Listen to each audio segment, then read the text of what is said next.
अस्सलाम वालेकुम। मोहम्मद सिद्दीक मिठू और बाबा आलाम हमद सब सारा एहसान हमद अल्लाह रब्बुल आलमीन अल रहमान अल रहीम लाइ आहे, जेको रोज़ी ॾींदड़ रहम कंदड़ ख़ालिक़ अल क़ादिर अल करीम आहे।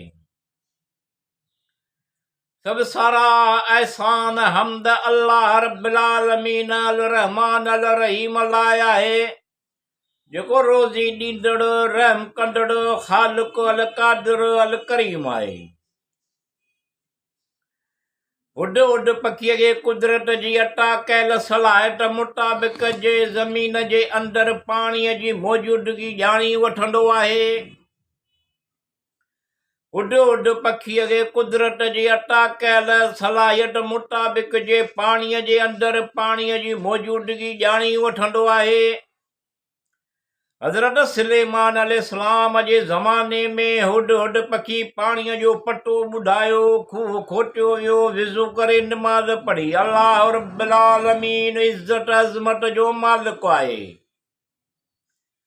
सब सारा हम्द अल्लाह रब्बुल आलमीन अल रहमान अल रहीम लाइ आहे, जेको रोज़ी ॾींदड़ रहम कंदड़ ख़ालिक़ अल क़ादिर अल करीम आहे।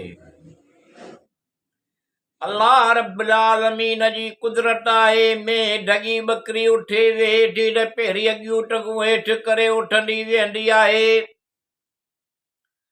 अल्लाह रब्बुल आलमीन जी कुदरत आहे में ढगी बकरी उठे वेठि न पहिरीं अॻियूं टंगूं हेठि करे उठंदी वेंदी आहे। कुटो ॿिलो उठे वेठो न पहिरीं पोयूं टंगूं हेठि करे उठंदो वेहंदो आहे। अल्लाह रब्बुल आलमीन वॾी हिकमत वारो आहे। सब सारा एहसान हमद अल्लाह रब्बुल आलमीन अल रहमान अल रहीम लाइ आहे, जेको रोज़ी ॾींदड़ रहम कंदड़ ख़ालिक़ अल क़ादिर अल करीम आहे। बाहि मां वण पैदा कयाई ज़कूं मुठूअर जो वण यो बेशक वण आहे, जेको डोज़क जे तर में फुटी निकिरे थो। बाहि मां वण पैदा कयाई ज़कूं मुठूअर थूअर जो वण यो बेशक वण आहे, जेको दोज़क जे तर में फुटी निकिरे थो। उन जूं शाखूं अहिड़ियूं आहिनि ॼणो शैतान जा मथा आहिनि। अल्लाह समीउन बसीर बेपरवाह आहे। सब सारा एहसान हमद अल्लाह रब्बुल आलमीन अल रहमान अल रहीम लाइ आहे, जेको रोज़ी ॾींदड़ रहम कंदड़ ख़ालिक़ अल क़ादिर अल करीम आहे। कणक बिश्त या अंगूर जन्नत जा वण आहिनि। अल्लाह जो शान आयल आहे। मुंहिंजा मौला ख़ैरो बरकता सूदगी अता कर। कणक बिश्त या अंगूर जन्नत जा वण आहिनि। अल्लाह जो शान आयल आहे। मुंहिंजा मौला ख़ैरो बरकता सूदगी अता कर। रहम व करम कर। अल्लाह अल हय्यु अल क़य्यूम मेहरबान अल रहमान रहीम आहे। सब सारा एहसान हमद अल्लाह रब्बुल आलमीन अल रहमान अल रहीम लाइ आहे, जेको रोज़ी ॾींदड़ रहम कंदड़ ख़ालिक़ अल क़ादिर अल करीम आहे। कमालियत ते आणण जंहिं सूरत में फ़क़त ख़ुदा खे ई ताक़त आहे। कमालियत ते आणण जंहिं सूरत में फ़क़त ख़ुदा खे ई ताक़त आहे, जो हर शइ खे कुदरत सां पाले कमालियत जे आणे सघे थो। अल्लाह बेमिसाल ख़ालिक़ आहे।